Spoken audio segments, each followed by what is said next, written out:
She had 1 second to choose: bleed out in the storm-drenched alley or burst into the one place she knew she shouldn't be.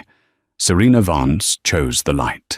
She stumbled through the gilded doors of Il Corvo d'Oro, the most exclusive and dangerous restaurant in the city, clutching the bloody ruin of her side. The music stopped. The clinking of wine glasses ceased. Every eye, cold and calculating, fixed on her. She collapsed onto the marble floor, looking up into the face of the only man who mattered, the owner, Alessandro Castellano. He knelt, his obsidian eyes void of pity, and demanded, "Who shot you?" The rain hammered against the floor-to-ceiling, bulletproof windows of Il Corvo d'Oro. It was a violent, percussive sound, but inside, the only things one could hear were the quiet murmur of the city's elite and the mournful strains of a single cello. The Golden Raven was not a restaurant. It was a fortress of neutrality, a sanctuary of power, and its king sat in his usual booth in the back, shadowed and elevated, just enough to see every entrance. Alessandro Castellano didn't look at the spreadsheets his consigliere, Marco, had placed before him. He was listening to the rain. He hated messes. He hated chaos. His entire life, the legacy of the Castellano family, was built on one principle: absolute control. His restaurant, his territory, his business, all ran with the silent, lethal precision of a well-oiled firearm. "The Petrovic shipments are moving through the docks again," Marco said, his voice a low, respectful rasp. "They're getting bold, Capo." Alessandro traced the rim of his water glass, his dark eyes fixed on the deluge outside. "Boldness is just stupidity with a different suit. Let Dmitri Petrovich have his trinkets. He knows where the line is. And if he crosses it..." Before Alessandro could answer, the heavy, oak and gold doors of the restaurant burst open. It wasn't a gust of wind. It was a person. The cello stopped. The murmuring died. A woman, soaked to the bone in a trench coat that was now plastered to her body, staggered into the foyer. She was clutching her left side, and the hand pressed there was slick with a dark, viscous liquid that dripped onto the pristine, white and gold marble. Alessandro's bodyguards, Nico and Sal, moved instantly. They were trained to neutralize threats, and this woman, gasping, bleeding, and bringing the chaos of the outside world into their sanctuary, was the definition of a threat. "No one in? No one out," Alessandro said, his voice calm, yet it cut through the silence like a razor. His men didn't stop the woman. They locked the doors behind her. The woman stumbled forward, her eyes wide with a mixture of terror and agonizing pain. She looked ordinary. That's what bothered Alessandro the most. She wasn't one of theirs. She wasn't a rival. She was a civilian bleeding from a gunshot wound. In his restaurant, this was a mess. She made it 10 feet before her legs gave out. She pitched forward, her hands flying from her wound in a futile attempt to break her fall. But she didn't hit the floor. Alessandro was there. He had moved with a speed that defied his bespoke, 3-piece suit.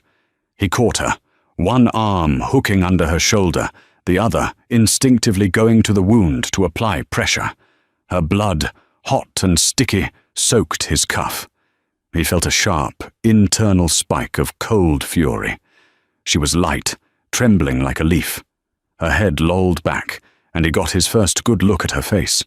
It was pale, streaked with rain and mascara, but it was strong. A sharp jaw, a defiant brow, and eyes, even half-lidded with pain, that were the color of a storm-tossed sea. She gasped, her fingers weakly grabbing the lapel of his jacket. "Please, here." Alessandro ignored her plea. His focus was singular. This was an insult. A shooting this close to his front door meant one of two things. The shooter was sloppy, or they were sending a message. He didn't care which. He leaned in, his voice a low, dangerous growl that was meant for her and her alone. He didn't ask if she was okay. He didn't ask her name. He asked the only question that mattered. "Who shot you?" The woman's eyes fluttered. She tried to focus on his face, to form a word. But the shock, the blood loss, and the sudden, terrifying safety of his arms were too much. Her eyes rolled back, and she went limp. Alessandro held her for a moment, the silence in the room so absolute it was deafening. He looked at the blood on his hand, then at the pale face of the woman who had brought this chaos to his door. He looked up at his consigliere. "Marco, get Dr. Russo. Bring him up to the penthouse. Use the service elevator." He then looked at Nico, his most trusted bodyguard. "Lock this place down. My guests are to be compensated for their evening and sent home. Quietly. Check the security feeds for every alley within 6 blocks. Find the shell casings. Find the shooter." Nico nodded, already moving. Alessandro adjusted his grip, lifting the unconscious woman into his arms as if she weighed nothing. He carried her past the shocked stares of his clientele, past the bar, and toward a discreet, private elevator hidden behind a panel of dark mahogany. The guests would be terrified, but they would also be silent. They knew the rules of Il Corvo d'Oro. What happens here stays here, or you answer to Alessandro Castellano. As the elevator doors slid shut, sealing him inside with the bleeding woman, he looked down at her again. A strand of wet, dark hair had fallen across her cheek. He resisted the urge to brush it away. He was not a savior. He was a businessman. And this woman, whoever she was, had just become a very complicated, very bloody liability, or perhaps an opportunity. Serena Vance woke up to the smell of antiseptic and old leather. Her first sensation was a dull, throbbing fire in her side. Her second was the disorienting softness of the bed she was in. This wasn't her apartment. This wasn't a hospital. Her eyes snapped open.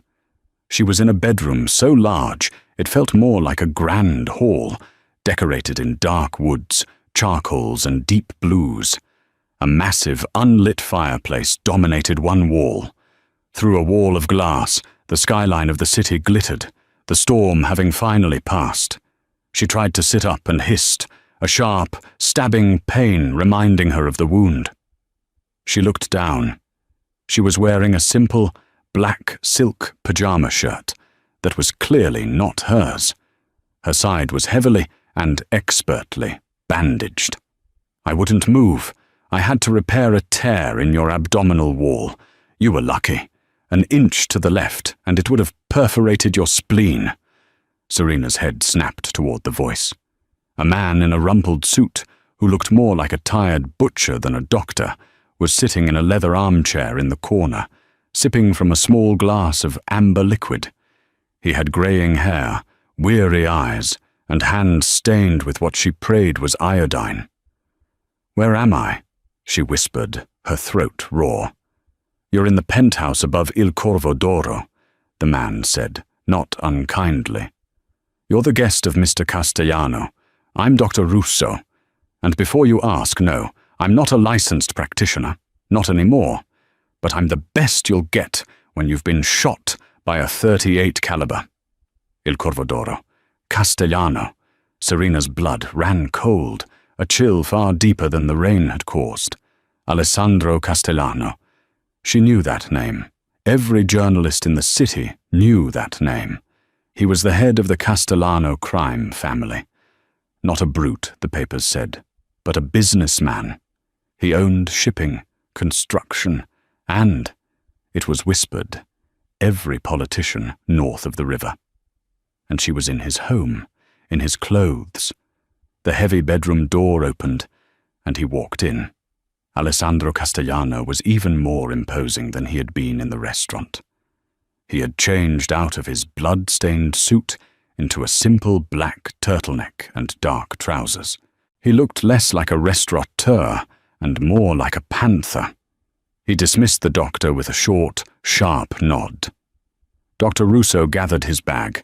"She'll live. She needs rest, antibiotics, and no sudden movements. I'll be back tomorrow to check the sutures." He left, and the lock clicked shut behind him. Alessandro didn't approach the bed. He stood by the window, his back to her, looking out at the city he owned. "Serena Vance," he said. His voice was a smooth baritone, but it carried an edge that made the hair on her arms stand up. "Investigative journalist for the City Tribune. You've been making quite a name for yourself. You write aggressive articles." She pulled the silk sheets higher. "How do you know who I am?" He turned slowly. In his hand was her wallet, her press badge dangling from it. "It was in your coat, along with this." He held up a small, professional-grade audio recorder. "And this. A USB flash drive, which he dangled from his fingers." "You went through my things," she stated, trying to inject venom into her voice, but it only came out as a tremor. "I went through my evidence," he corrected. "You stumbled into my place of business, bleeding from a gunshot wound, causing panic and costing me a great deal of money in reimbursed dinners. I have a right to know why." He walked closer, stopping at the foot of the massive bed. He felt like a judge. "So, I'll ask you again, Serena Vance. Who shot you?"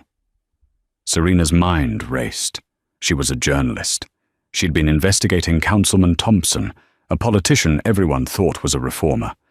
But she'd found a link, a dark, filthy money link, between Thompson and a shadowy import-export company. She'd followed a lead to a meeting at the docks tonight. It was supposed to be her source, a whistleblower. It was a trap. They hadn't tried to warn her off. They'd tried to kill her. She'd been hit, scrambled over a fence, and just ran, block after block in the blinding rain, until she saw the lights of his restaurant. I can't," she stammered. "You can't," he repeated, his voice dangerously soft. "Or you won't? It's my story. I have to protect my sources." Alessandro laughed. It was not a pleasant sound. "Your sources?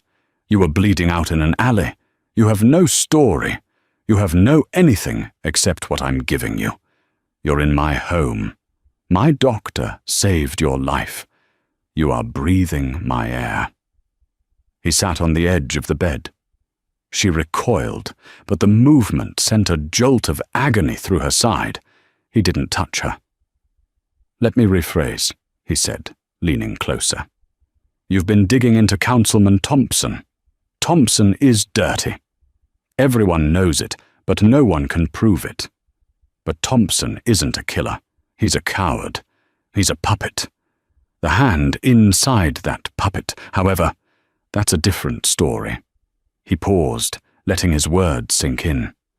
"The imports, the money laundering, the men you saw at the docks tonight, they weren't Thompson's, they were Petrovich's." Serena's eyes widened. Dmitri Petrovich, the Balkan Syndicate, far more violent, far more chaotic than the old-school Castellano family. "You were shot," Alessandro continued, his gaze intense, "by a Petrovich soldier. On my territory. You ran from them, and you brought their mess to my doorstep. This now involves me." I didn't know where else to go," she admitted, hating the weakness in her voice. "You ran to the only light you saw. It just happened to be my light." He stood up, satisfied. He had his confirmation. "You're a loose end, Miss Vance. Dmitri Petrovich does not do loose ends. As far as he knows, you're dead in an alley. But his men are not sloppy. They will be looking for a body. When they don't find one, they will start looking for you." He walked to the door. What are you going to do?" she asked, a new, colder fear dawning. Alessandro looked back, his face an unreadable mask of cold courtesy. Dr. Russo was right. You need to rest. You'll be safe here. No one knows this penthouse exists. Safe? You're keeping me prisoner. I am offering you sanctuary, he replied, the word sounding like a sentence. The price of that sanctuary is simple. You will tell me everything you have on Thompson and Petrovich. Every name, every date, everything on that drive. And if I refuse? Alessandro's lips curled into a smile that held no warmth at all. Then I'll have Nico dress you in a fresh coat, walk you back to the alley where you were shot, and leave you there. You'll have your story all to yourself. For the 10 minutes you have left before Petrovich's men find you. He opened the door. Sleep on it, giornalista. You'll find you only have one choice. The next 3 days were a masterclass in psychological torture. Serena was a prisoner, but a prisoner in a cage of silk and cashmere. The penthouse was magnificent, a sprawling, 3-story marvel of modern architecture and old-world wealth, all concealed atop the 1920s-era building that housed Il Corvo d'Oro. She had the run of the place, but her world was defined by 2 unmoving constants, a locked elevator, and Nico. Nico, Alessandro's head of security, was a monolith in a dark suit. He wasn't unkind, but he was utterly impassive. He brought her meals prepared by the restaurant's 5-star chef. He brought her books from the penthouse's library. He brought her fresh clothes, simple, expensive, and clearly chosen by a man, which she hated wearing. He never spoke unless she asked a direct question, and his answers were never more than 3 words. Can I leave? No, signorina. Can I use a phone? No, signorina. Is he going to kill me? The capo does as he wishes. Dr. Russo came and went, checking her stitches, changing her bandage, and tut-tutting about her refusal to eat. He's keeping you alive, girl. The least you could do is participate. Alessandro himself was a ghost. She heard him sometimes, late at night. The hum of the private elevator, a low murmur of voices from a study 2 floors below. But he never came to see her. He was letting her stew. He was letting her heal just enough to feel the 4 walls closing in. He was letting her imagine, in vivid detail, what Dmitri Petrovich's men would do to her if they found her. Serena was not a wilting flower. She was an investigative journalist. She'd faced down corrupt unions and sleazy politicians, but this was different. This wasn't about public record. This was about survival. On the 4th night, she finally gave in. Not to him, but to her own hunger. Nico had delivered a tray of agnolotti in a sage butter sauce and a glass of deep red wine. She ate every bite. She drank the wine.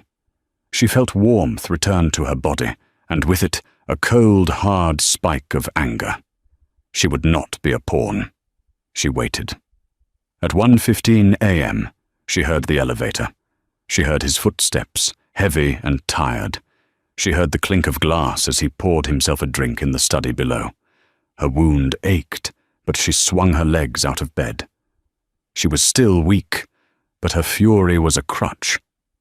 She walked out of the bedroom, down the floating spiral staircase, her bare feet silent on the cold marble.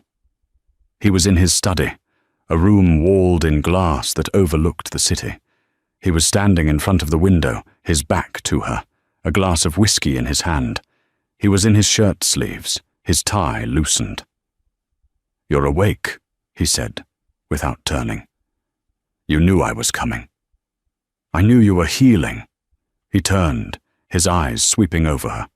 She was wearing his silk pajamas, her hair was a mess, and her face was pale, but her eyes were on fire. He preferred this to the terrified victim he'd carried. "You're hungry, you're angry, you're ready to make a deal." "I want to know what you get," she said, clutching the railing for support. "I give you my research, my life's work. What's in it for you?" Alessandro took a sip of his whiskey. Dmitri Petrovich is a plague. He deals in filth, human trafficking, hard synthetics. He brings a level of chaotic, public violence that is bad for my business. He's a rabid dog, and I've been waiting for the leverage to put him down. And Councilman Thompson? Thompson is the dog's leash. He's been rezoning dockland properties, giving Petrovich's import companies free rein, bypassing Castellano shipping channels. He's costing me money. So this is just a turf war, Serena said, a bitter taste in her mouth. I'm just a bullet point in your hostile takeover. You're a catalyst, he corrected, walking toward her. You, Miss Vance, are the one person who has found the string that connects the puppet to the master. You have the proof. He gestured to the flash drive, which was sitting on his immaculate desk. I've had my tech team trying to crack that. Your encryption is impressive.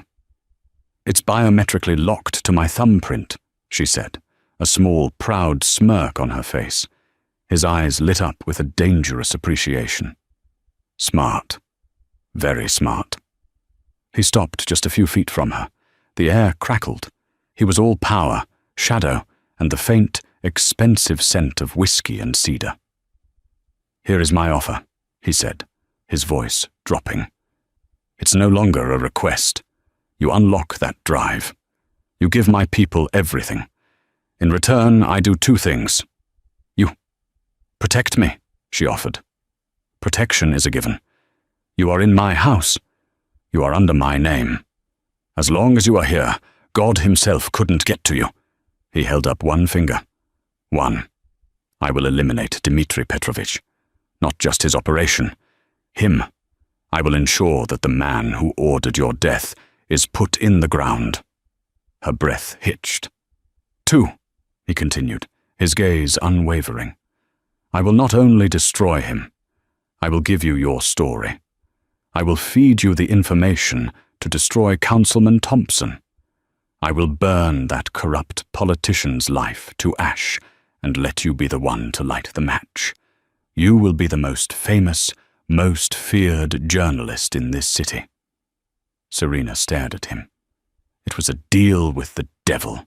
He wasn't just offering her safety. He was offering her revenge and success. He understood her. He saw her ambition, the dark, driving part of her that wanted the truth, no matter the cost. Why? She whispered. Why give me the story? Why not just take the information and have one of your own tame reporters print it? Alessandro took a step closer. He was so close now, she could feel the heat radiating from his body. He lifted a hand, and his fingers brushed a strand of hair from her cheek. His touch was electric, and she flinched, but she didn't pull away. Because Petrovich and Thompson made a mess on my doorstep, he murmured, his thumb brushing her jawline. And I always make my enemies pay. But you? You're different. You're not one of them. You're not one of me. You have fire. I want to see what you do with it. He was tempting her. He was corrupting her. And the most terrifying part? She was tempted. And when it's over, she asked. What happens to me then? Alessandro's eyes darkened, becoming possessive. We'll see. First, you prove your loyalty. Give me the drive. He held out his hand. Serena looked at his outstretched hand, then at his face. This was it. The moment she crossed the line, the moment she stopped being a victim and became an accomplice. Slowly, her body aching, she walked to the desk. She picked up the flash drive. He watched her every move. She turned, held it up, and pressed her thumb to the sensor. A tiny green light blinked. She placed the drive in his open palm, his fingers closed around it. Good choice, he said. Nico will bring you breakfast. My tech team will have this decrypted in an hour. By tomorrow night, the war begins. The penthouse transformed overnight. The quiet, sterile luxury was replaced by a low, humming thrum of activity. Alessandro's tech team. Two young men with unnervingly fast fingers and dead eyes set up a command center in the study. Marco, the consigliere, was now a permanent fixture, his face grim as he and Alessandro mapped out networks on a giant wall-mounted screen.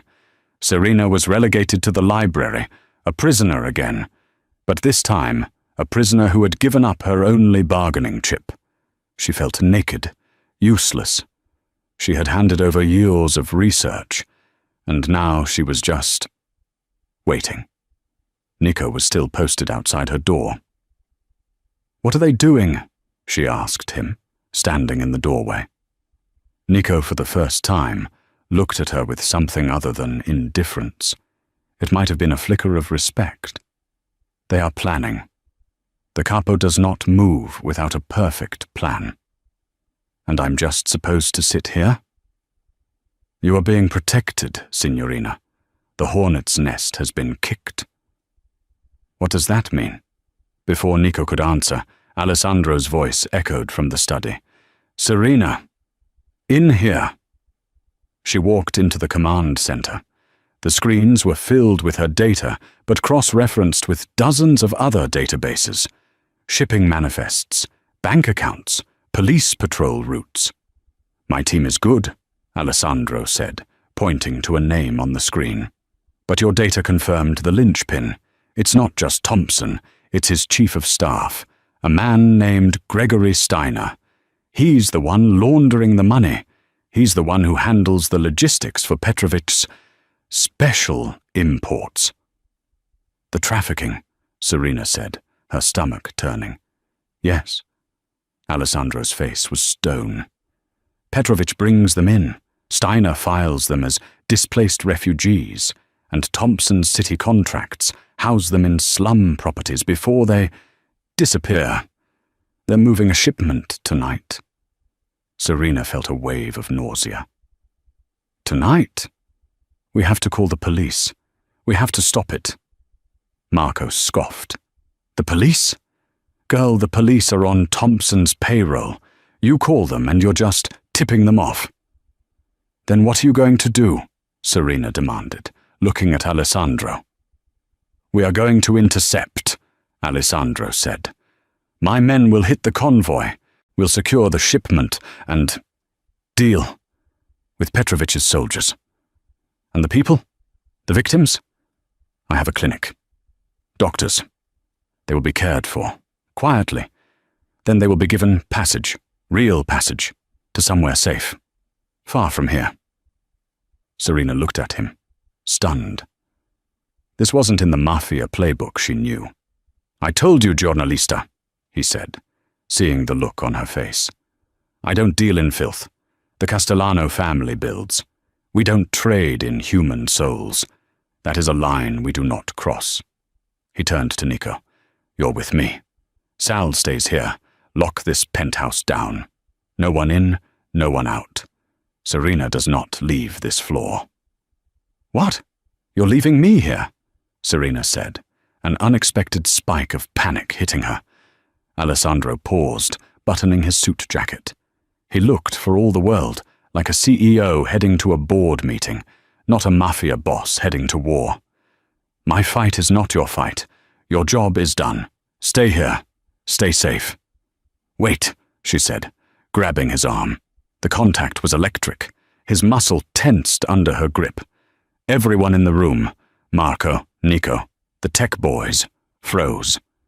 No one touched the capo. Alessandro looked down at her hand on his sleeve, then up to her eyes. "Be careful," she whispered. His expression didn't change, but his eyes softened for a fraction of a second. He covered her hand with his, squeezed it once, and then removed it from his arm. "Lock the doors," he ordered, and was gone. The penthouse was silent again, but this time it was a suffocating, heavy silence. Serena paced the library. She was no longer a journalist. She was a woman waiting for a man to come back from a war she had started. Hours passed. She tried to read, but the words swam. She tried to sleep, but her heart was pounding. Around 3 a.m., The sound of the private elevator whirring to life made her jump. Sal, the other bodyguard, moved to the door, weapon drawn. The doors opened. It was Nico, and he was helping a limping, cursing Alessandro. Serena rushed forward. "What happened? Are you hurt?" Alessandro waved her off, his face pale and tight with pain. He had a bloody makeshift bandage wrapped around his left forearm. It was a setup. Petrovich knew, Serena asked, her heart sinking. He knew someone was coming. Not who, Alessandro growled, slumping into a chair as Nico ripped open a medical kit. The shipment was a decoy, a trap, full of his soldiers. Nico started cleaning the wound. It was a deep graze. A bullet had torn through the muscle. "We lost 2 men, Alessandro said, his voice quiet and lethal. He stared into the empty fireplace. "They died because we walked into a trap. And there is only one way Petrovich could have known we were moving tonight." Serena felt the blood drain from her face. "What are you saying? Me? You think I tipped him off?" Alessandro finally looked at her. His eyes were cold, and the brief warmth she'd seen earlier was gone, replaced by the Arctic chill of the capo. "You're the only new variable, Miss Vance. You give me your drive, and less than 12 hours later, my men are walking into an ambush." "No," Serena said, shaking her head, tears of panic and fury welling. "No. Why would I? He tried to kill me. I gave you the data to stop him." "Loyalty is a funny thing," Marco said, stepping out of the shadows. He'd been silent until now. "She's a journalist. Maybe she wanted a bigger story. The fall of 2 families. Maybe she called her cop friends." "I didn't!" Serena screamed. "I swear on my life, Alessandro, I didn't." Alessandro stared at her, his gaze drilling into her. He was searching for the lie. She was trapped, her one protector, now her accuser. Nico finished the bandage, pulling it tight. Alessandro winced. "I didn't," she whispered again, tears tracking down her face. "I want him dead. Just like you." Alessandro was silent for a long, agonizing minute. He looked from her desperate, tear-streaked face to his consigliere's cold, impassive one. "No," Alessandro said finally. "She's not lying." Marco looked surprised. "Capo, how can you be sure?" "Because if she were lying, she'd be better at it," Alessandro said, his voice flat. "She's terrified. She's angry. A traitor would be calm." He stood up, testing his arm. "She's clean, which means the leak is internal." His eyes swept the room, and for the first time, Marco and the tech team flinched. The king was wounded, and now he suspected his own court. "Find it," he ordered Marco. "Tear apart our communications. Find the rat who warned them. I don't care who it is. I want their head." He turned back to Serena, who was trembling in relief. He stepped close, lifting a hand to her face. He didn't touch her. "You are safe," he said. "But the rules have changed. Petrovich knows I'm coming for him, and he knows I have his loose end." He tapped her temple. "You're not just a journalist anymore. You're the one thing he wants, and the one thing I'm not going to let him have." "What does that mean?" "It means you don't leave my side, not for a second." The next week was a blur of high-stakes tension. Alessandro was a man possessed. He moved Serena out of the guest room and into the master suite with him. "This room has one entrance," he stated flatly, as Nico and Sal moved her things, "and I'll be in it. The leak is still in this building. Until I find it, you are my shadow." Serena's protests died in her throat. It wasn't a suggestion. Living with him was disorienting. She saw the man, not just the capo. She saw him wake before dawn, his injured arm stiff, and spend 30 minutes in silent, pained physiotherapy. She saw him on the phone, not just threatening men, but arranging for the widow of one of the men who died in the ambush ensuring her mortgage was paid and her children's college was funded. She will want for nothing, Marco. Nothing, or you'll answer to me. He was ruthless. Yes, he was a killer. But he operated by a code she was beginning to understand. It was a dark, bloody, feudal code, but it was a code nonetheless. One night, she woke from a nightmare. She was back in the alley. The rain, the gunshot, the feeling of her own blood. She sat up, gasping, her hand flying to her side. The wound was healing, but the scar would be permanent.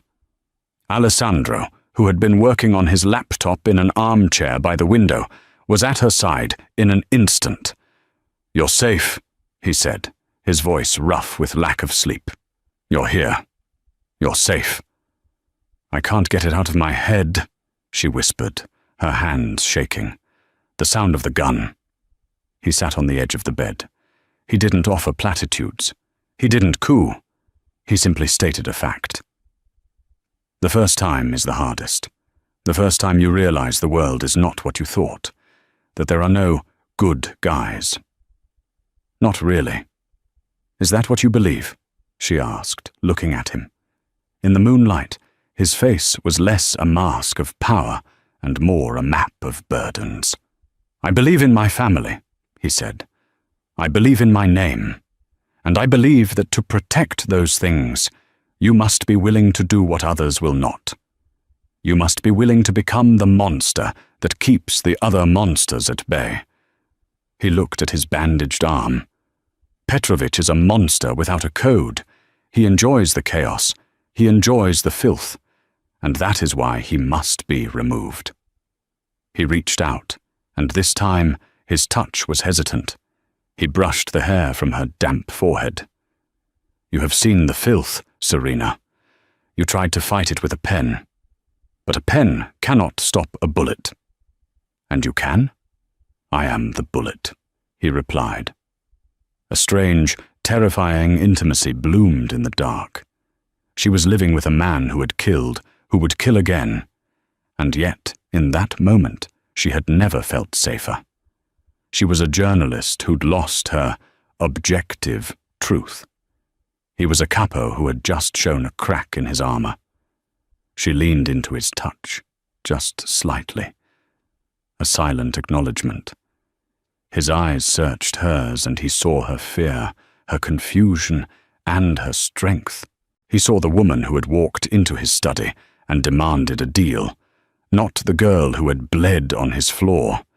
He leaned in, and she knew he was going to kiss her. Her heart hammered. This was wrong. It was Stockholm Syndrome. It was inevitable. The kiss was not gentle. It was hard, possessive, and desperate. It was a claim. It tasted of whiskey and control, and a deep, aching loneliness she suddenly recognized because she felt it too. It was the collision of two worlds, and in that moment, she didn't want to pull away. She kissed him back, her fingers tangling in his shirt, holding on like he was the only solid thing in a world that had dissolved around her. He pulled back first, his breathing heavy. His eyes were black with an emotion she couldn't name. "Alessandro," she breathed. "This," he said, his voice raw, "changes nothing, and it changes everything. When this is over, you will have a choice to make. A choice. To run as fast as you can from this life, or to stay." Before she could answer, his phone buzzed on the nightstand. A single text. He looked at it, and his entire demeanor shifted. The lover was gone. The capo was back. "What is it?" Serena asked. "The rat," Alessandro said, his voice pure ice. "We found him, and the final piece of your puzzle." He stood up. "Gregory Steiner, Thompson's chief of staff. My team just dug up a very interesting wire transfer from a holding company owned by my consigliere." Serena's blood turned to ice. "Marco is the leak?" "He's more than the leak," Alessandro said, strapping a fresh weapon to his ankle. He's the partner. He wasn't just leaking to Petrovich. He was Petrovic's in. Marco was going to let Petrovich cripple me, and then, in the chaos, he and Steiner would take over the shipping lanes, cutting both Petrovich and me out. "But the ambush," Serena stammered. "He was with you. He sent us into a trap he helped set. He was playing both sides. He underestimated Petrovich, and he underestimated me. He wanted me wounded, weakened, not dead. Not yet. He wanted to be the loyal consigliere who saved the family after the capo failed. It was a staggering betrayal." "Where is he?" Serena asked. "He just called a meeting. With Steiner. At the old shipyard," Alessandro said, shrugging on his jacket. "He thinks he's going to tie up a loose end. He doesn't know I'm the loose end he should be worried about." "You're going alone? Alessandro, that's suicide!" "I'm not going alone." He hit a button on his intercom. "Nico, it's time. Bring the car." He turned to Serena. "You wanted the story, giornalista? You wanted to see how it ends? You're coming with me." "What?" "You're the safest person in the city, right by my side, and you're the only one I trust in this building. Get dressed. Wear dark colors." The black sedan cut through the fog-shrouded streets of the industrial district. There was no sound but the engine's purr. Alessandro drove, his movements economical and precise. Serena sat in the passenger seat, her heart feeling like a trapped bird. In the back, Nico sat silently, a tactical shotgun resting across his lap. "This is insane," Serena whispered, looking at the decaying warehouses passing by. "This is how people die in movies." "This is not a movie, Serena," Alessandro said, his eyes scanning every shadow. "This is pest control.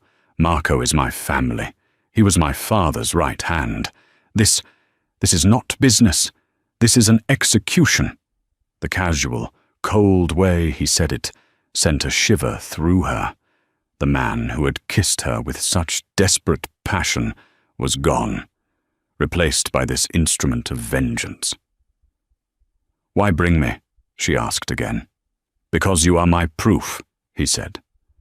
"Marco thinks you're a civilian, a weakness. He doesn't know you're my weapon. He thinks he's meeting Steiner to finalize their plan. He has no idea I'm coming to his funeral." He pulled the car into a dark alley, killing the engine and the lights. The shipyard was a graveyard of rusted cranes and hollowed-out containers. "Nico, you know the plan. Overwatch. No one gets out." "Yes, Capo," Nico said. He opened his door and melted into the shadows, disappearing like a ghost. Alessandro turned to Serena. He grabbed a small earpiece from the console and handed it to her. "Put this in. It's connected to Nico and to the recorder in my pocket. Whatever happens, you stay in this car. You lock the doors. If you hear anything other than my voice telling you it's clear, you drive. Do you understand me? Drive? Drive where? Away, as fast as you can. Nico will find you, but do not get out of the car." He unholstered his weapon, checking the clip. "Alessandro, wait." He paused, his hand on the door. You said you were the bullet. Bullets don't get a choice. You do. Don't become the monster he is." His eyes met hers in the darkness. "It's too late for that, cara mia. Lock the door." He was gone. Serena locked the doors, her hands shaking. She put the earpiece in. She heard nothing but static, then the faint sound of wind. She watched Alessandro walk into the shipyard. He wasn't sneaking. He was walking, his shoulders back, like he was walking into his own restaurant. Inside a vast, cavernous warehouse, Marco and Gregory Steiner were standing over a table. "The shipment is confirmed," Steiner was saying, his voice reedy and nervous. "Petrovich will be at the secondary location at midnight. He's bringing the girls." "Good," Marco's voice rumbled. "And Castellano?" "He's licking his wounds. He's paranoid. He trusts no one. He's locked himself in his penthouse with that journalist bitch. He's neutralized. Your family is yours, Marco." "It always was," Marco said.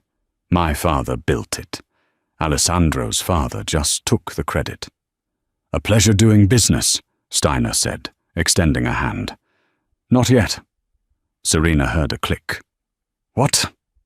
What are you doing, Marco?" Steiner asked, his voice suddenly high-pitched. "Tying up loose ends," Marco said. "You talk too much, Gregory. And you're the only one left who knows I was involved with Petrovich. No, wait, we have a deal. The deal is off." "Stop!" Serena screamed, forgetting she was in the car, but her voice was drowned out by a sound that came from the earpiece and from the warehouse, a single, echoing gunshot. Serena clamped her hand over her mouth. "That was messy, Marco," Alessandro's voice said, echoing in the warehouse.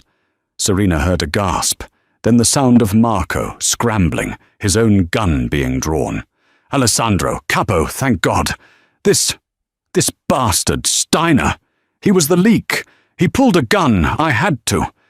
"Save it," Alessandro said. He was calm. "You were always a terrible liar, Marco. My father knew it too. He kept you close because you were predictable." "What are you talking about? I'm your loyal—" "You set up the ambush. You cost me 2 men. You've been in bed with Petrovich and this politician for months. You are going to kill Steiner, then feed Petrovich to me, and play the hero who saved the family from the man who crippled it. It was a good plan. Almost." There was a long silence. "So," Marco said, his voice dropping, "it comes to this. After all these years, you, the boy king, against me." "It's always been this," Alessandro said. "You just didn't have the courage to make the move until now." Serena listened, her entire body rigid with terror. "And the girl?" Marco sneered. "Petrovich wants her. He's paying a fortune for her. Give her to me, Alessandro. We can still make a deal. We can blame it all on Steiner." "She's not part of any deal. She's family." "Then you'll die with her," Marco roared. A volley of gunshots exploded. Serena screamed. She couldn't tell who was shooting. The earpiece was a cacophony of gunfire and shouting. "Nico!" Alessandro yelled. A different sound. A boom. The heavy crack of Nico's shotgun from a high position.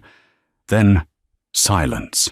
Just the drip, drip, drip of water from the rusted ceiling. Serena was sobbing, her hands over her ears. "Alessandro! Alessandro!" Static. Then his voice, ragged. "It's done. Alessandro!" she cried into the void. "Clear. Warehouse is clear." "Nico, are you—" "I'm fine, Capo." Nico's voice came over the earpiece. "Target is neutralized. Marco is down." Serena's legs felt like water. She fumbled with the door lock, adrenaline surging. She ignored his order. She got out of the car and ran. She burst through the warehouse doors and stopped. Gregory Steiner was dead near the table. Across the vast expanse, Marco was slumped against a container, his face a mask of surprise. Dead. And Alessandro was standing in the middle of it all, his gun hanging at his side. He was breathing heavily, but he was untouched. He saw her, and his face hardened. "I told you to stay in the car. I thought you were—" "You don't think!" he roared, striding toward her. He grabbed her by the shoulders, his grip bruising. "In my world, you listen. You obey, or you die. Do you understand me?" She was too shocked to speak. She just nodded, tears streaming down her face. His fury evaporated as quickly as it came. He saw her terror. He pulled her against his chest, his hand tangling in her hair, holding her head against his shoulder, as if to shield her from the sight of what he'd done. "It's over," he whispered, his voice rough. "The betrayal is over." She clutched his jacket, smelling the gunpowder and the faint scent of his cologne. "What now?" "Now," he said, his voice turning to steel. We finished the job. Marco was just a symptom. Petrovich is the disease, and I'm the cure. The meeting is still on, Alessandro said, his voice quiet as they drove away from the shipyard, leaving Nico to clean up. Serena, still in shock, just stared at him. What? How? Steiner is dead. Marco is dead. Petrovich doesn't know that, Alessandro explained, his cold calm returning. He was checking his phone. Steiner was just the middleman. Petrovich is meeting the supplier at midnight. He's expecting a politician's chief of staff. He's not expecting me. You can't, Serena said. He'll have an army with him. He's expecting a shipment of people, Alessandro. He'll be guarded. He'll be exposed, Alessandro corrected. He thinks I'm at home, paranoid and wounded. He thinks Marco is his partner. He's arrogant, and arrogance is where I make my living. So what's the plan? You're going to walk in and challenge him? No, Alessandro said, a dark, dangerous smile touching his lips. You are. Or rather, your story is. He pulled the car over 2 blocks from the final location, a supposedly abandoned fish processing plant on the darkest edge of the docks. My men are in place. They have been since Marco's text. This whole warehouse was just a detour. He turned to her, his face serious in the green glow of the dashboard lights. Serena, I need you to do what you do best. I need you to be a journalist, a very specific kind of journalist. What are you talking about? He handed her a burner phone. The police are on their way, the real police. She stared at him. You called the cops? No, you did. An anonymous tip. You told them that Councilman Thompson and Dmitri Petrovich were conducting a massive human trafficking operation at this address. You gave them names, dates, shipping container numbers. How? Your drive, he said, tapping his temple. It wasn't just data. It was a map. I just had to decide which route to take. I'm choosing the one that burns everyone. But your men? You'll be caught in the crossfire. The police are slow, Kara. They will get here. But not before I'm finished. I just need them to handle the cleanup. I need them to arrest Petrovich, to arrest Thompson when Petrovich sings. I need this to be public, messy, and undeniable. I need your story to be the one they tell. You're using me to call the police? That's your grand plan? That's half the plan. The police will catch the soldiers. I am going for the king. He got out of the car. What about me? She yelled, following him. You stay here, you watch, and you write, he said. This is the story you were bleeding for. Go get it. He didn't wait for a reply. He walked toward the processing plant, disappearing into the fog. He was one man, walking into a hornet's nest. Serena sat in the car, her heart pounding. She heard the first distant shout, then a gunshot, then a cacophony. The war had begun. She watched, helpless, as muzzle flashes lit up the windows of the plant. It was a war zone. Then she heard the sirens, far away but closing fast. He's trapping them, she realized. He's using the police as his anvil, and his men are the hammer. A man burst out of the side door. He was big, wearing a heavy coat, and he was running, clutching a briefcase. It was Dmitri Petrovich. He was running from the fight, running from the sirens. He sprinted down the pier toward a sleek, black speedboat, tied at the end. But someone was waiting for him. Alessandro. He stepped out from behind a stack of lobster traps, blocking Petrovich's path. The 2 men stood silhouetted against the dark, churning water. Serena couldn't hear what they were saying, but she saw Petrovich drop the briefcase and raise his hands. He was trying to negotiate. Alessandro didn't move. Petrovich made a sudden lunge, pulling a hidden weapon from his ankle. He was fast, but Alessandro was faster. 2 shots, so close together they sounded like one. Pop, pop. Petrovich froze. He looked down at his chest, then up at Alessandro, his face a mask of disbelief. He crumpled to the ground. Alessandro stood over him for a moment. He kicked the gun away from Petrovich's hand. Then he picked up the briefcase. The sirens were deafening now. Police cars swarmed the front of the processing plant. Officers piled out, guns drawn, shouting. Alessandro didn't run. He didn't hide. He simply walked back down the pier, briefcase in hand. He walked past the firefight, past the shouting cops, and got into the passenger seat of his car. He tossed the briefcase into Serena's lap. "It's done," he said, his voice devoid of emotion. Serena stared at him, then at the briefcase. "What? What's in it?" "Their entire operation, hard drives, ledgers, bank codes, everything you need to link Petrovich, Steiner, and Thompson to every crime they've committed for the last 5 years. You're just giving it to me?" "I told you I would," he said. He looked at the chaos unfolding in his rearview mirror. The police were cuffing Petrovich's men. The shipment of victims was being led out, safe. "You get your story, giornalista, the biggest one of your life." "And you," she whispered, "what do you get?" Alessandro Castellano looked at her, his eyes dark and unreadable. The monster who had just executed a man on a pier was gone, replaced by someone else. "I get peace," he said. "My territory is clean. The betrayal is purged." He started the car. "Now let's get you home. You have a story to write." The next 48 hours were a whirlwind. Alessandro didn't take Serena to the penthouse. He took her to a secure, high-end hotel suite. "No one will look for you here," he'd said. "Write your story. When you're done, call this number. Someone will get it to your editor. Be a ghost." For 2 days, Serena didn't sleep. Fueled by adrenaline, she poured everything onto the encrypted laptop he'd provided. The data from the briefcase, her original research, it was all there. All the names, all the connections, almost all. She left one name out. His. The story, attributed to an anonymous source, hit the Tribune like a bomb. Councilman Thompson was arrested mid-press conference.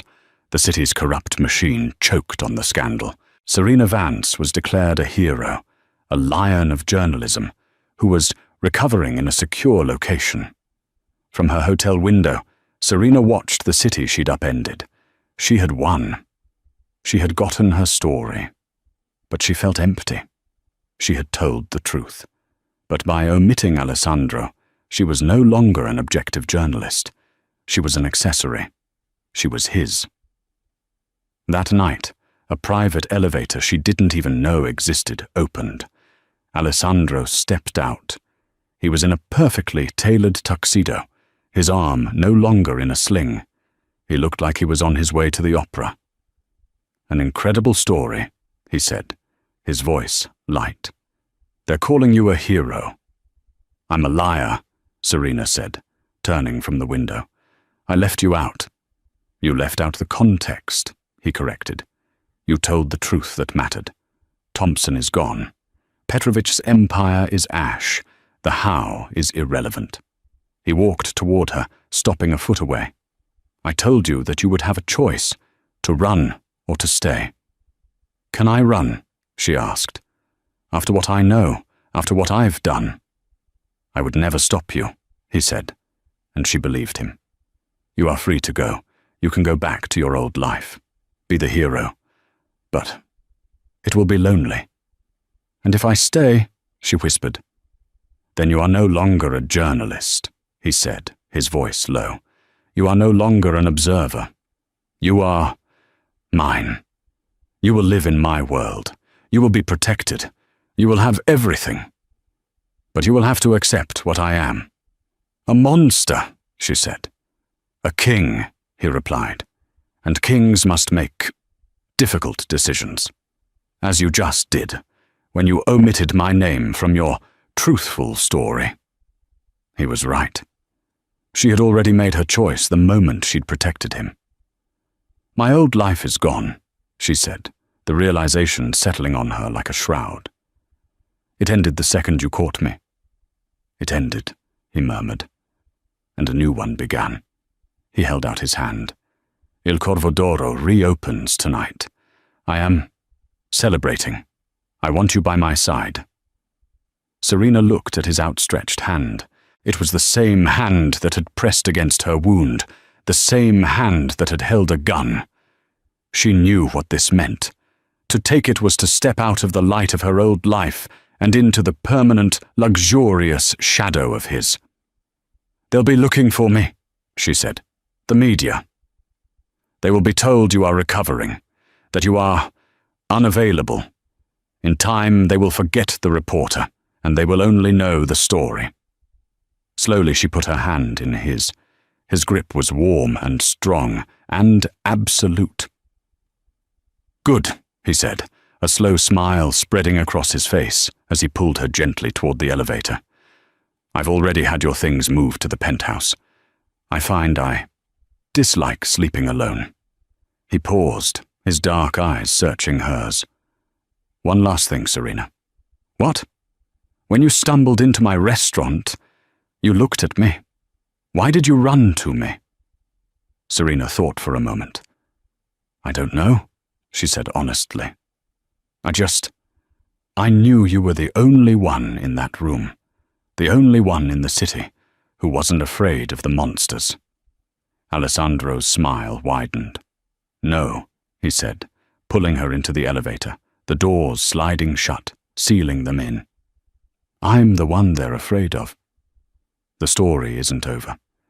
Serena Vance traded her pen for a crown, but living as a queen in a Mafia boss's kingdom is its own kind of war. She has power, she has protection, but is she still a prisoner? And what happens when the next threat comes? Not from the outside, but from within Alessandro's own family. What did you think of Serena's choice? Was it true love and survival, or was it the ultimate corruption? Let me know your thoughts in the comments below.